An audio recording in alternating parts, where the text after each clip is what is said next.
What's up again, everybody? Well, we have a new Prism and, well, technically a new Vincet, but Vincet's already new. So we're going to break both of them down, and I'm going to show you how I believe each one of them functions and plays. There are some question marks with regards to how they actually played out their turns, but I think I have at least an idea of where the new Prism is going to be going, and I think this reveal of this new Prism actually changes my thought on one of the theories that I had for Prism in this set. So first of all, let's talk about both of those things. Vincet and Prism are listed here. Vincet says this: at the start of your turn, banish a card from your hand. So at the start of your turn, you will always banish a single card from hand. So with Chain, he was gaining card advantage by banishing off the top of the deck. Here with Vincet, she's actually losing card advantage in a way, quote unquote, by taking a card and banishing it. Now, if there are, of course, Blood Debt cards in your hand and you banish those, you can technically play those from your banished zone, so you're not really losing out in that respect. And in that respect, you're basically gaining a Rune Chant token at the beginning of every turn, which is pretty cool. So if you're playing heavy Blood Debt, then you're not losing a card, you're just putting it in a different zone, basically saying that it can't necessarily be pitched, and then creating a Rune Chant token. It also says this: whenever you play a Shadow non-attack action card, you can pay a life. If you do, the Rune Chant effect that the next Rune Chant effect that you would deal damage this turn with can't be prevented. So essentially, if you're playing like, I don't know, Seeds of Agony, for example, you can play Seeds of Agony. You can pay a life. By the way, it's just so funny that card's now like going to be really good in this deck, it seems. You can play Seeds of Agony. You can pay a life, and if you do, the next Rune Chant that you've created from like Vincet, for example, at the beginning of the turn, just gets to go in for free, which actually is really good for all Rune Blades in general, because there are cards in the Rune Blades sort of class archetype card pool, if you will, that look to see if you've dealt arcane damage and then actually go and do things. And basically this just says, yeah, I'm always going to leak one if I play a Shadow non-attack action card, which is really, really good.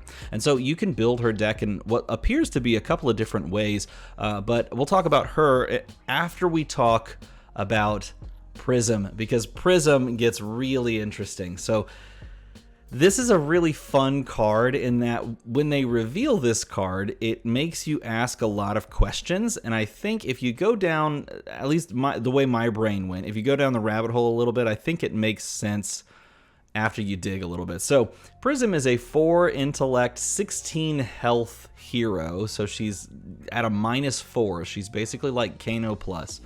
And she says, when a card with Herald in its name is put into Prism's soul during an action phase, you may search your deck for a Figment, put it into the arena, and then shuffle. So basically, you have to connect with a Herald. A Herald has to hit, and then you can go find a Figment in your deck. That is going to be a new subtype of card, we can assume. And then you have this other effect, and this is really I think the key one. Once per turn instant, pay 2. So you can pay, like, pitch a yellow, for example, pay 2. Banish a card from the Prism Soul, which is interesting because if this Herald hits, it's going to go to the Soul. So banish a card from Prism's Soul.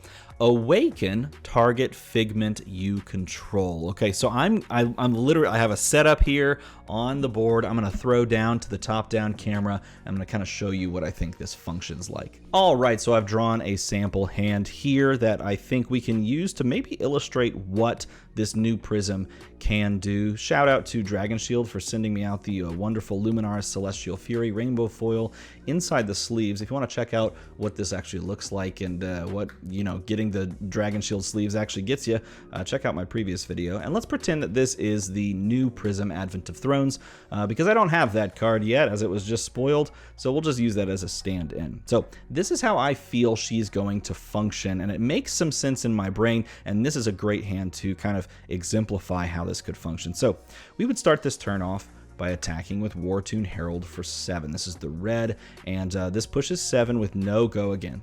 Luminaris is not giving persistent go again anymore. Now we have to pay for it. But of course, we will start by paying for the Wartune Herald. Pitching a blue here, floating 2, which is perfect for us.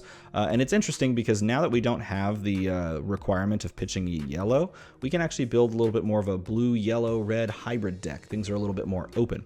So as we attack for 7, let's assume that our opponent is going to let this hit in some way, shape, or form, maybe blocking 2 cards or whatever. So we're going to give this go again in the resolution step by at once per turn instanting, paying the 2 resources, and giving that War-Tune Herald go again. So we refresh our action point. This hits. It goes to Soul, and that will trigger the first Prism effect, because whenever a card with Herald in its name is put into its Soul during action phase, you can search your deck for a Figment and then put it into the arena. Now, I have kind of earmarked this with a blue sleeve to make it easy to find. This is what I think Prism's Figments will do and what they function as.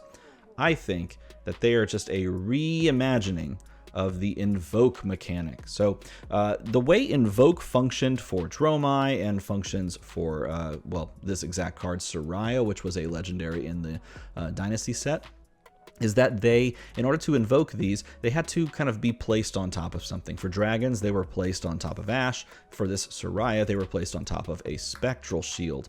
But as you notice with this Prism, this new Prism, there is no Spectral Shield generation necessarily, so Invoke doesn't necessarily need to function that way. And so what I think they've done is they've taken this idea of a Figment, and a Figment is essentially the thing that you're placing the ally onto now. So with dragons, you needed the Ash. With Invoke Soraya, you needed the Spectral Shield. And now the Figment is just one side of a 2-sided ally. So we trigger New Prism's effect, and we place this Figment into the arena, and then we, of course, banish... we put it into the arena, and then we shuffle our deck.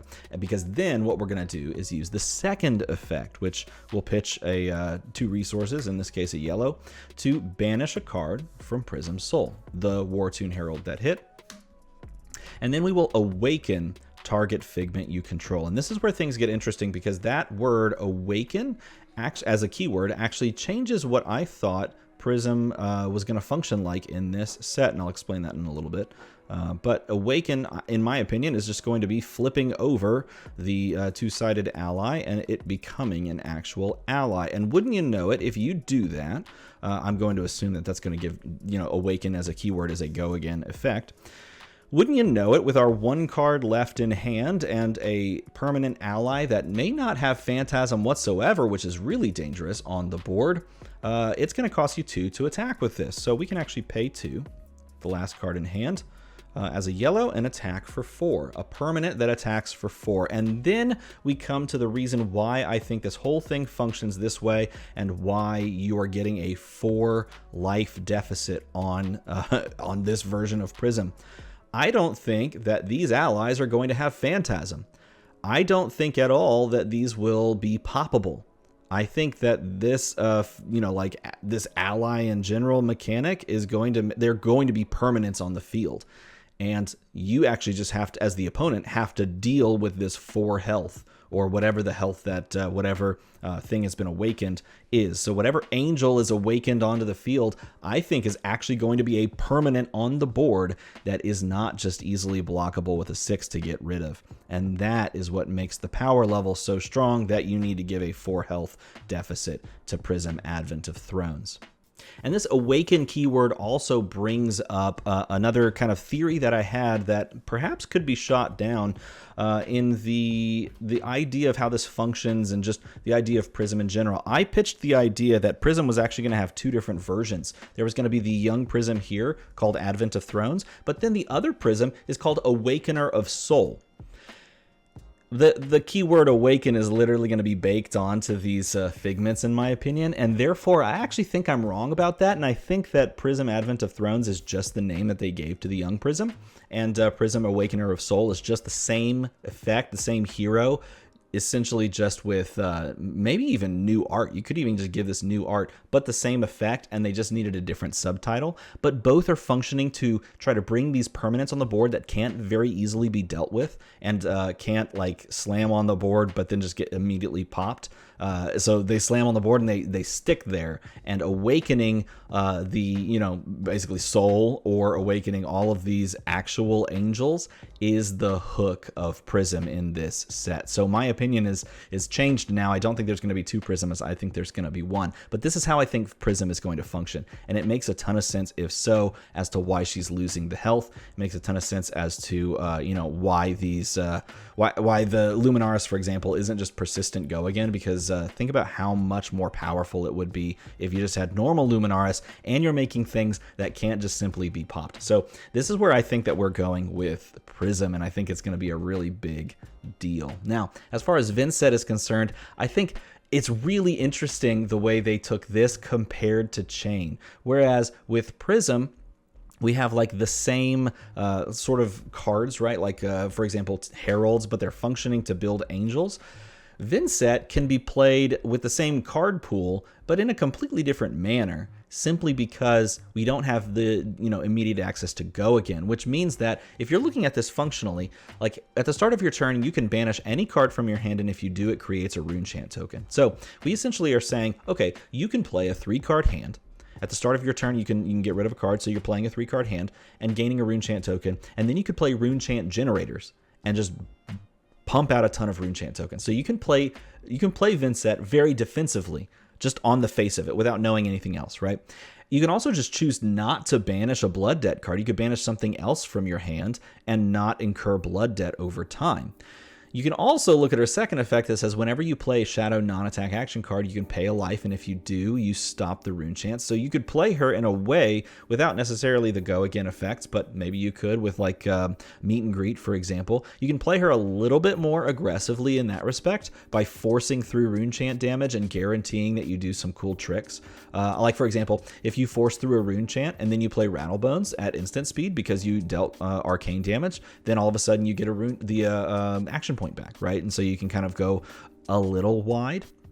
But you can just completely not even do that, and you can play a non-attack action card and pay a couple of life. Like you can play like 2 non-attack action cards that are Shadow, and then deal a couple of Rune Chant points, and then just after you've built up and amassed a bunch of Rune Chants, throw a bunch of Rune Chants plus something big. And keep in mind, they've already spoiled that first kind of Rune Gate ability, wherein you can play a really overstated card for basically free if you've built up the Rune Chants. And so you can kind of see she can play hyper control, where she just builds up a billion Rune Chants and then like OTKs you like the old school Viserai style, which was so fun to play. Or she could play like this mid-range.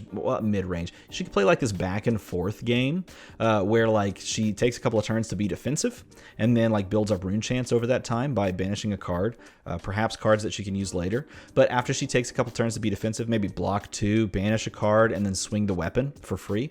Like you could literally do that. Like that could be your like play pattern.